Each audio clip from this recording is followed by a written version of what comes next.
کہتے ہیں جی کہ بریلوی مولوی جو ہیں وہ نماز جنازہ پڑھانے کے بعد جو دعا مانگتے ہیں، بعض بات تو ایک مانگتے ہیں، بعض بات دو دعائیں مانگتے ہیں، وہ بدعت ہیں میرے بھائی۔ اصل دعا وہی ہے جو ہمیں حضور پاک نے خود سکھلائی ہے، اللہم اغفر لحینا و میتنا و شاہد۔ یہ جنازہ کیا ہے؟ دعا تو ہے۔ تو جس مولوی کو حضور کی دعا پر یقین نہیں ہے نا، ہمیں بھی اس مولوی کی دعا پہ کوئی یقین، تو خالص بدعت ہے، گناہ ہے۔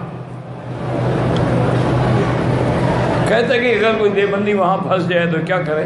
چھپ کر کے کھڑا رہے اور کیا کرے؟ اگر کوئی اتنا بڑا خطرہ بھی ہو تو ہاتھ اٹھا لے، کہے کچھ نہیں۔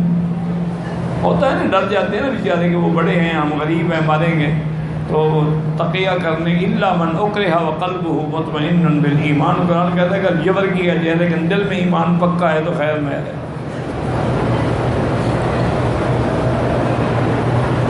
حضور کے وقت میں نماز تراویح جو ہے وہ با جماعت نہیں ہوتی تھی۔ حضرت عمر کے دور میں یہ با جماعت شروع ہوئی تو یہ بدعت۔ میرا بھائی خدا کے لیے اب 1400 سال گزر کے حضرت عمر کو بخش دو۔ اگر حضور کے بعد حضرت عمر بھی بدعت کرنے لگ جائیں تو پھر بریلوی مولویوں کا کیا قصور ہے؟ خدا کا خوف کرو۔ 3 دن تک حضور نے جماعت سے تراویح پڑھائی ہے۔ ظالموں کو جو پڑھو تو صحیح نا حدیثوں کو۔ چوتھے دن صحابہ بیٹھے رہے گے، ابھی حضور آئیں گے پڑھانے کے لیے، لیکن حضور نہیں آئے۔ صبح کو فرمایا کہ میں سن رہا تھا، تم بیٹھے تھے، تم کھنکھاتے تھے تاکہ میں شاید سو گیا ہوں، میں جاگ رہا تھا، لیکن میں نے اس لیے نہیں پڑھائی کہ اللہ کو اگر یہ نماز پسند آ جائے، اللہ اس کو بھی فرض کر دے تو میری امت مشکل میں پڑ جائے گی۔ تو حضور نے تو پڑھائی ہے، کس نے کہا آپ کو حضور نے نہیں پڑھائی؟ حضرت عمر رضی اللہ تعالی عنہ نے صحابہ کو ایک قاری کے پیچھے جمع کر دیا، یار الگ الگ نہ پڑھا کرو، ایک کے پیچھے کھڑے ہو جاؤ، اور فرمایا نعمت البدعۃ هذه، وہ بدعت لغوی ہے، وہ بدعت شرعی نہیں ہے، خدا کا خوف کرو۔ اگر خلفائے راشدین بھی بدعت کرتے ہیں تو اور کون بچ سکتا ہے؟ اور خلفائے راشدین کا تو مقام یہ ہے کہ علیکم سنتی و سنت الخلفاء الراشدین۔ اگر حضور نے نہ بھی پڑھی ہوتی تو خلیفہ راشد کی سنت بھی کافی ہے، کیونکہ وہ حضور کی سنت ہے۔ اور پھر اس پہ اجماع صحابہ ہے کہ کسی صحابی نے اعتراض بھی نہیں کیا۔ اللہ کا نام لوگ کیا کہتے ہو لوگوں کو، نعوذ باللہ۔ کبھی کہتے ہو اذان دوسری شروع کر کے حضرت عثمان نے بدعت کی، کبھی کہتے حضرت عمر نے، انا للہ و انا الیہ راجعون۔ اللہ سے معافی مانگو، توبہ کرو، کہیں ایسا نہ ہو کہ صحابہ کی گستاخی میں ہم برباد ہو جائیں۔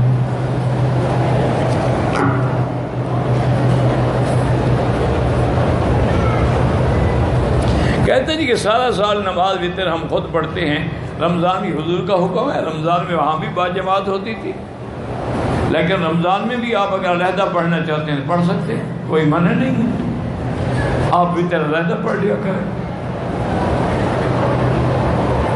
اگر میرا بھائی لفظ جو آدمی بدعت کرتا ہے، مثلا قبروں پہ سجدہ کرتا ہے، 11ویں شریف کرتا ہے، کل شریف کرتا ہے، اور شریف اس کے پیچھے نماز نہیں ہوتی، من وقر صاحب بدعت فقد اعان علی هدم الدین۔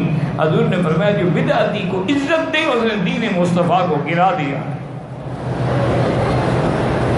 موبائل میں قرآن اگر لکھا ہے پڑھ سکتے ہیں، اگر جیب میں دعاؤں والی کتاب ہو تو آدمی باتھ روم میں اگر اس میں قرآن کے لفظ ہیں، حدیث کے لفظ ہیں تو بالکل نہیں لے جانی چاہیے باتھ روم میں۔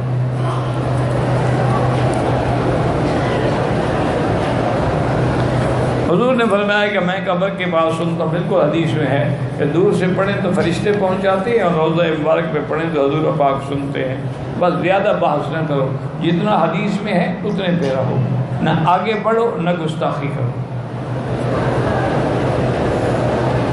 میرے ابو کی چچی فوت ہو گئی، اولاد نہیں ہے، ان کے شوہر بھی فوت ہو گئے ہیں، ان کی جائیداد کے وارث کون ہوں گے؟ جو ان کے بھائی وغیرہ باقی تو ہوں گے نا، جو بھی ان کے رشتہ دار ہیں، بھائی ہے، باپ ہے، نانی نانا دادی داد جو بھی ہیں، وہاں کسی مدرسے میں جا کے مفتی سے مسئلہ میراث لکھوا لو۔ میری شلوار کے ساتھ خون لگا ہوا تھا، اس کے ساتھ میں نے نماز پڑھ لی بھی، مجھے پتہ نہیں دوبارہ نماز پڑھیں۔ میرے پاس 3 پلاٹ ہیں، ابھی فروخت کا کوئی ارادہ نہیں ہے، ان کی پتہ نہیں کیا فروخت کرنے پر ہی ہوگی ہر سال۔ میرا بھائی گزارش یہ ہے کہ یہ پلاٹ اگر تم نے دیے ہیں گھر بنانے کے لیے تو ان پر تو زکوٰۃ ہے ہی نہیں۔ اگر تم نے یہ بنائے ہیں کہ انشاءاللہ آہستہ آہستہ بیچوں گا، اللہ نفع دے گا، تو پھر ہر سال اس کی مارکیٹ ویلیو لگا کے زکوٰۃ دے۔ اب تمہاری مرضی ہے، جب فروخت ہو تو 3 سال کی اکٹھی دے، لیکن اس وقت مشکل ہوگا، بہتر ہے ابھی سے دے دیں۔ ایسے زیادہ ہو جائے نا مولوی صاحب، مسلمان کو نکالتے تکلیف ہوتی ہے۔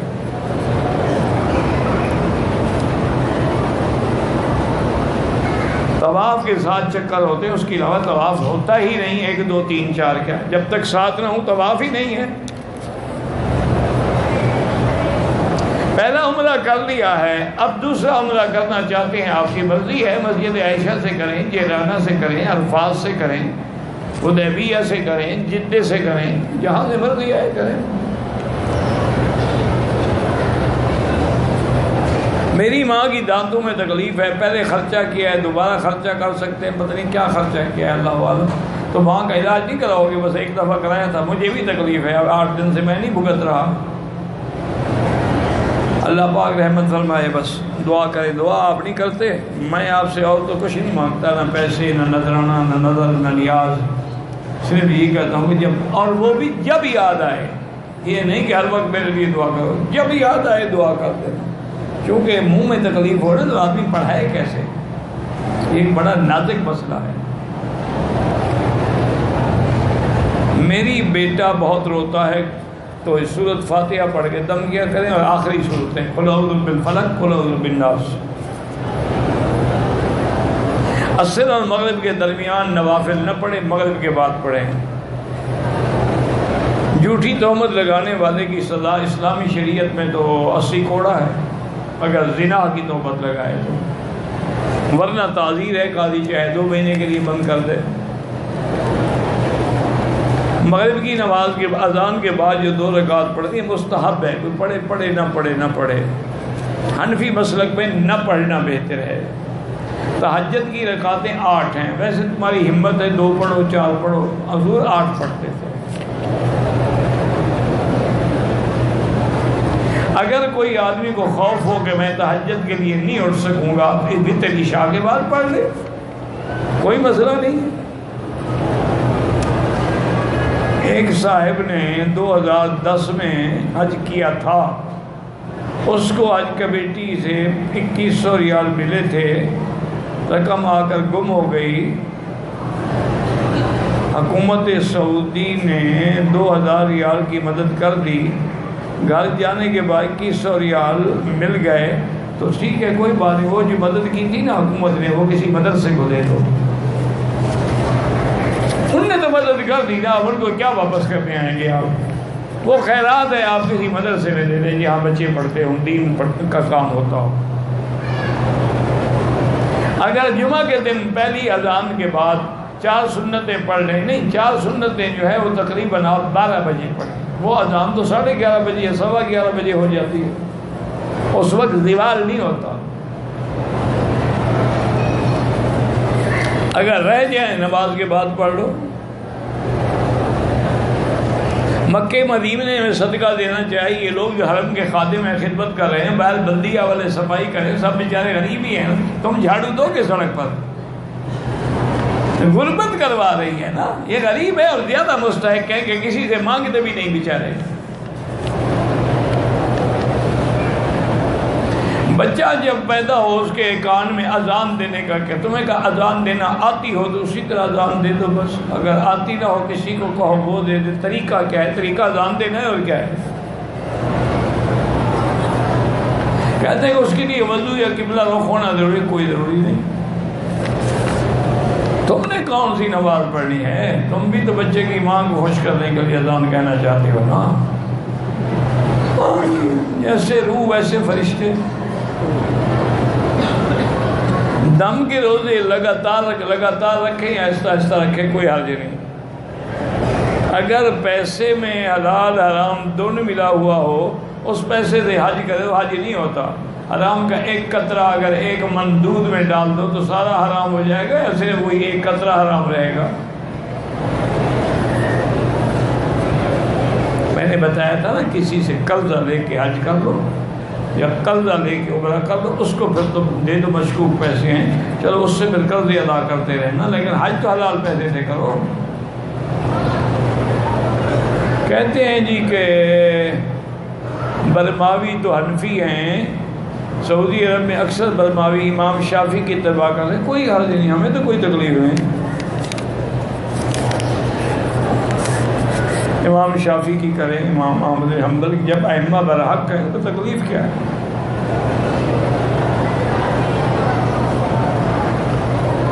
کہتے سعودی عرب میں رہنے والے سرکار سے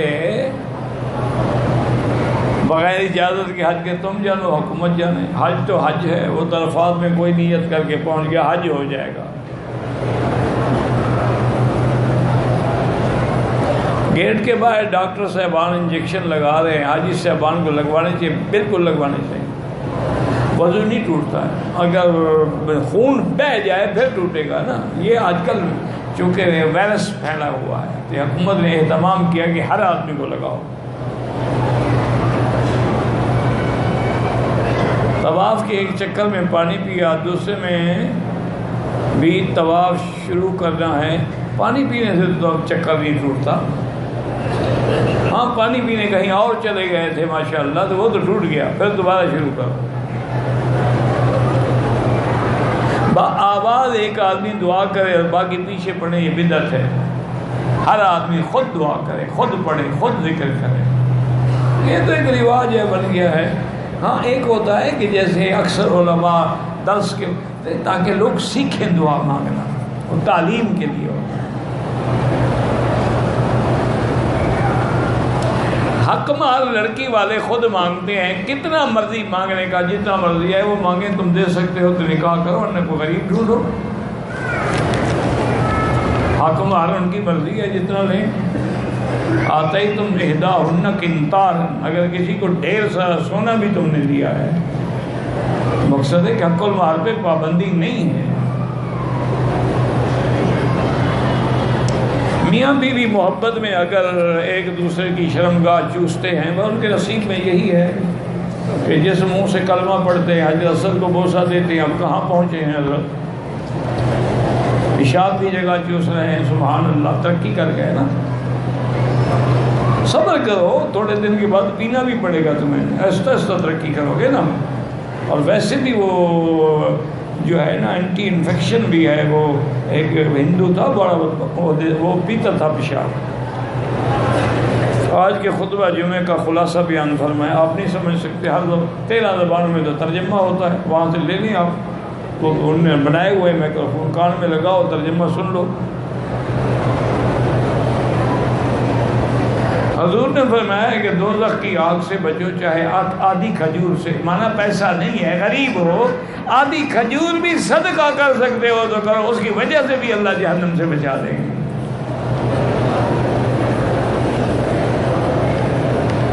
ہم نے مدینہ منورہ سے عمرہ کیا، چھوٹے بچے نے پیشاب کر دیا، میں نے غسل کیا، اگر خوشبو والا صابن استعمال کیا دم پڑ گئی، سادہ صابن ہے تو کوئی حرج نہیں۔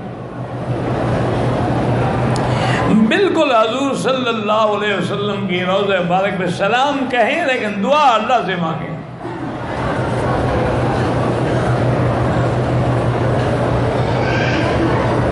کہتے جی کہ یہاں جب جنازے کا اعلان کیا جاتا ہے تو صرف طفل کا ذکر کیا جاتا ہے، طفل کا معنی بچہ بچی سب اسی میں آ جاتے ہیں، اب تمہیں نہ آئے عربی تو ان کا کیا قصور ہے؟ زیادہ ہوں تو اطفال کہہ دیتے ہیں، ایک ہو تو طفل کہہ دیتے ہیں۔ مجھ سے میں نے عمرے کی نیت سے احرام باندھا، راستے میں احرام پر چائے گری، تھوڑی سی جگہ پر اس کو دھو دیا تو اس سے کچھ نہیں ہوتا، بے خیالی سے ہاتھ بھی صابن سے دھویا، اگر صابن خوشبو والا تھا تو 2-4 ریال خیرات کا، کیونکہ صرف ہاتھ دھویا ہے نا، غسل تو نہیں کیا۔ ایک ایک شخص نے میقات سے احرام باندھا، عمرہ کیا اس نیت سے کہ صبح حل کرا لوں گا، رات دیر ہو جانے کی وجہ سے چاروں طرف سے کینچی سے بال چاروں کٹوا لی، احرام کھول دیا، صبح حل کروا دیا، دم نہیں پڑتی، لیکن ایسا نہیں کرنا چاہیے، اسی وقت اس کو حل کرانی چاہیے۔ مسجد الحرام کی جو مساجد مکے پورے میں ہیں سب میں 1 لاکھ ہے۔ مسجد نبوی کی قریبی مسجدوں میں وہ ثواب نہیں، وہ صرف 1001 نماز کا حضور کی مسجد میں ہے۔ میں نے طواف کیا، اس دوران عصر کی نماز کھڑی ہو گئی، عصر کے بعد نہ پڑھیں 2 رکعت، مغرب کے بعد پڑھ لیں، خوشبو والے صابن سے ہاتھ دھوئے تو کچھ صدقہ خیرات کر دیں۔ عمرے کے دوران عورت کے بال نامحرم کے سامنے کھل جائیں تو بہرحال گناہ ہے، توبہ کرے، استغفار کرے، اس کے لیے صدقے کا کیا منع ہے۔ دوسرا عمرہ کرنا ہے تو جہاں سے طائف سے باندھیں، مدینہ پاک سے باندھیں، جوفہ سے باندھیں، یا قریب باندھنا ہے جیرانہ یا مسجد عائشہ سے۔ یہ 70,000 کلمہ جو ہے بہرحال فضیلت ہے، ثواب ہے، لیکن کسی حدیث پاک میں نے نہیں پڑھا ہے۔ اگر اولاد اپنے والدین کو قرآن پڑھ کے بخشے، بالکل بخشے، بہت بڑا اجر ہے، بہت بڑا ثواب ہے۔ اور اصل ہوتا ہی یہی ہے کہ کرائے میں نہ پڑھو، خود پڑھو۔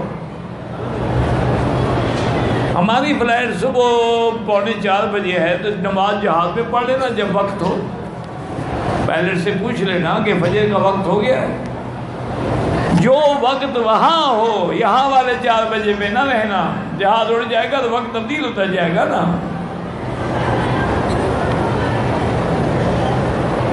ایک آدمی نے پاکستان سے کبوتروں کو دانہ ڈالنا چاہیے، لیکن ایسی جگہ جہاں پاؤں میں نہ آئے۔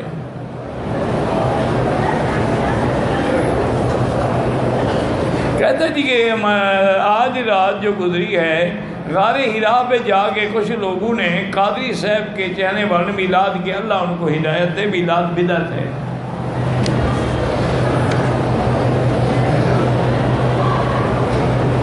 میرے ابو جی فوت ہو گئے، اللہ مغفرت فرمائے۔ یہ پتہ نہیں کیا لکھا ہے، حلال کرانے کا طریقہ کیا ہے؟ کوئی طریقہ نہیں ہے جناب، آپ نے 3 طلاقیں نہیں، اب اس عورت کو چاہیے دوسری شادی کرے، اب یہاں شادی کرے، اس کی مرضی ہے وہ چھوڑے نہ چھوڑے۔ یہ کرائے والا حلال حرام ہے، اس پر حضور نے لعنت بھیجی ہے کہ لعن اللہ المحلل والمحلل له، حلال کرانے والے پر بھی لعنت ہے، کرنے والے پر بھی لعنت ہے۔ یہ لوگ کرتے ہیں نا، اچھا جی ایک دن کے لیے بھائی سے شادی کر دی، اچھا بھی تم رات گزار دو، صبح طلاق دے دینا، یہ حرام ہے، دونوں پہ لعنت ہے۔ پھر حلالے کا تو مقصد ہی فوت ہو گیا۔ اللہ یہ چاہتے ہیں کہ وہ عورت اس ظالم کے پاس دوبارہ نہ جائے جس نے اس کو 3 گولیاں کٹی ماری ہیں، کسی اور سے شادی کر لے۔ واللہ اعلم۔ اللہم صلی علی سیدنا محمد وعلی آل سیدنا محمد وبارک وسلم۔ اللہم انت ربی لا الہ الا انت الاحد الصمد الفرد الذی لم یلد ولم یولد ولم یکن له کفوا احد۔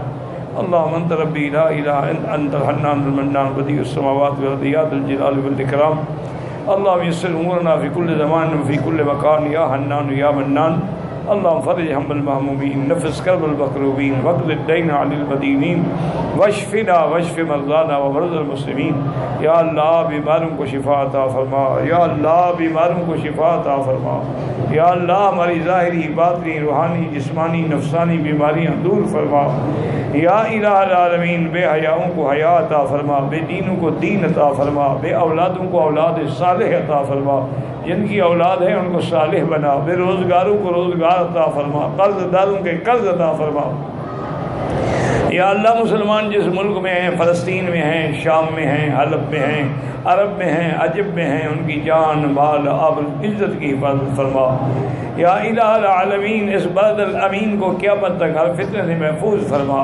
یا اللہ پاکستان کی حفاظت فرما، یا اللہ پاکستان کی حفاظت فرما، یا اللہ کشمیری مسلمانوں پہ رحم فرما، یا اللہ فلسطینی مسلمانوں پہ رحم فرما، شامی مسلمانوں پہ رحم فرما، یا اللہ برمی مسلمانوں پہ رحم فرما، روہنگیا کے مسلمانوں پہ رحم فرما۔ ربنا تقبل منا انك انت السميع العليم وتب علينا انك انت التواب الرحيم، وصلى الله تعالى على خير خلقه سيدنا محمد وعلى آله وأصحابه أجمعين۔ اللهم صل على سيدنا محمد وبارك وسلم عليه۔